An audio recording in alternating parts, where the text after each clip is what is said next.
Yo, what's up mga kapilingerong MC? Ayan, huwag natin kalimutan palang i-claim yung ating free legendary or epic skin from the June 28 na event ni WHOK. Ito nga yung 1.6 token na pwede natin gamitin, no? So, paano nga ba ito gawin? Ito lang kayo sa event section. Then, ito yung event. Then, ito yung keepsake, no? Claim nyo muna tong keepsake, this one. Okay.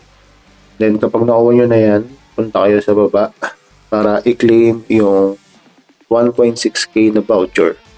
Kapag meron na, kapag na-claim nyo na yan, ito naman kayo sa and natin nyo yung voucher. Just ito nga yan. Then, tap on use. Yan. Pwede na kayong mamili kung alin yung mostly used hero ko or favorite hero nyo. Sakto na available sa mga legendary skin. Claim nyo na yan ng libre.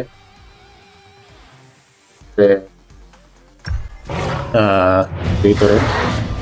Howling under the cold moon. My sword pierced. Or si Butterfly. Yan. Kung user kayo, sakto sa inyo. Kung may Yao main naman kayo, and siyempre si Yao. And Sanse, alam ko madami naman nagsasanse dyan, sakto to. Kung Wukong player naman kayo, goods din tong skin na to. Or Musashi, ayan. And syempre yung isa sa maangas sa skin nila, itong T-Rex. Kung wala sa nabanggit, no, may mga, pwede naman kayong pagpiliin pa rin dito sa baba. Ayan, kung DRNG user kayo, ayan, takbo sa inyo to. Okay, or kay si Luna sa maangas na assassin galawan. Then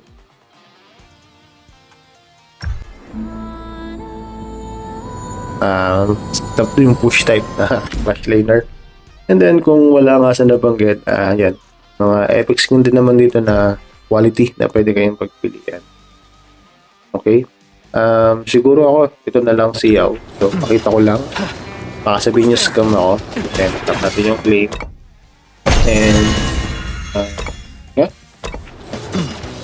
meron na tayo libreng legend at skin. Okay, so ito yun lang mga kapilingero KMP.